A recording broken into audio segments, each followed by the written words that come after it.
Grand plaisir de vous souhaiter le bienvenu à cette conférence organisée par le Centre des défis mondiaux et l'École des Affaires publiques et internationales de Glendon. Our guest speaker today is, of course, a very distinguished scholar. I must admit that his official biography refers to him as an occasional scholar. I think that's a contradiction in terms. He, in fact, has been a very productive scholar and I'm sure will always be a scholar, and a diplomat. Diplômé de l'Université de Montréal, of the American University in Cairo, et des universités de Harvard and Oxford.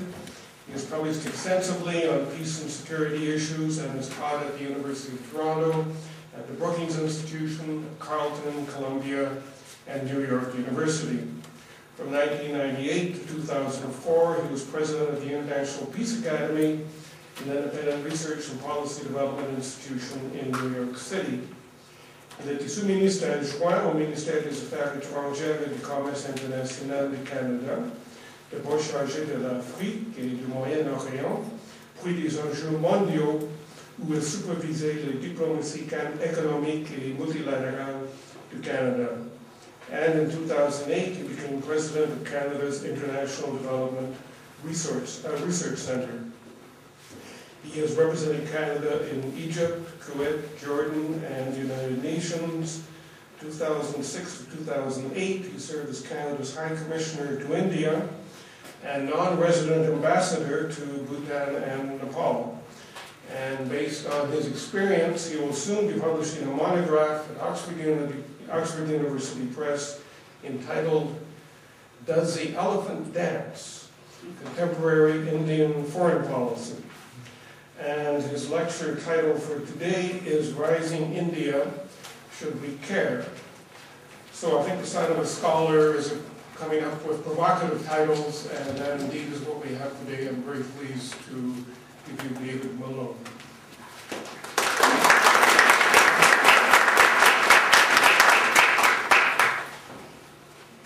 Thank you very much, Principal, and it's a great pleasure to be back here. Many years ago, I was on the campus, and I think in this building, when the C.D. Howe Institute was up here, and Wendy Dobson was holding sway here, and I remember thinking what a beautiful spot it was at the time. So I'm very happy to be back today. Je voulais aussi dire que je suis très content d'être dans une institution à vocation parfaitement bilingue. Pour mes propos à l'instant, je vais m'exprimer en anglais, mais pour vos réflexions à vous, si vous avez une question à me poser, je serai ravi de vous écouter en français et de répondre en français. Malheureusement, on parle de moins en moins français à Ottawa, donc je n'ai pas souvent l'occasion de m'en servir. Et si vous m'en donnez l'occasion, je vous serai très reconnaissant. Now, India, the first thing to be said, and the principal was reminding me of this, that I believe the first principal for York University here was a man called Escott Reed. You probably have a plaque up to him somewhere or other. Escott Reed was, in fact, a distant predecessor of mine in India. He was High Commissioner of Canada in India in the 50s, from 1952 to 1957. And he waited 20 years to write about his time there. A very interesting book called Envoy to Nehru, that nobody in Canada much remembers, but it's very much remembered in India, where it's cited by scholars as one of the, first of all, one of the only books that was able to cover Indian foreign policy pretty comprehensively without access to serious archives, because the Indian archive policy remains a very closed one. And secondly, because it's written in a very lively style. So somehow 20 years later, he was able to bring to life what it was like to work alongside Nehru and a number of other great figures in Indian history. And I enjoyed that book very much, and when I started mine, I couldn't model it on Reid's book because our experience was very different, and diplomacy has declined a lot since his day. But I always had him in mind while writing the book. The second thing I wanted to say, and I won't go on about it now, is that contrary to what you might think from the name of my current institution, the International Development Research Center, it isn't actually a research institution itself. What we do is we fund research in the developing world that we always hope will be policy relevant by researchers of the developing world. We also occasionally, sometimes working with the other federal granting councils, try to link Canadian scholars to scholars in the developing world. So that's how we come to spend a little bit of our money in Canada also. And we have 6 significant grants out to various units and individuals at York University, and a few smaller ones as well. So if in the question and answer period you're interested in knowing more about IDRC, which is a terrific and little known Canadian institution, I'd be delighted to come back to that. But most of you probably didn't come here to hear about IDRC, so I'll move on to my topic. For a very long time, India has been out of focus for Canadians who aren't Canadians of Indian extraction. And there are many Canadians of Indian extraction. One factoid that's little known is, of all the Western countries, Canada has the highest proportion of Indians per capita relative to the size of our population. We have the largest number of Indians. So that makes Canada a country of at least modest significance to India. You might imagine there were more Indians proportionate to the size of the population in the US or in Britain. But actually we have 5 times more per capita relative to the US, and probably about 1.5 times more than Britain. I see Alex Himmelfarb has come in. He used to be my boss because he was the head of the Federal Public Service, and on and off throughout my career I've been very fortunate to be a federal public servant, and my experience in India, of course, owes everything to my identity as a federal public servant, as I was representing Canada there. Canada may be more in focus for educated Indians than India is for Canadians, and there are a number of reasons for that that I'd like to touch on. I think the traditional image of India and Canada is one of an exotic, colorful country full of very poor people, many very poor people.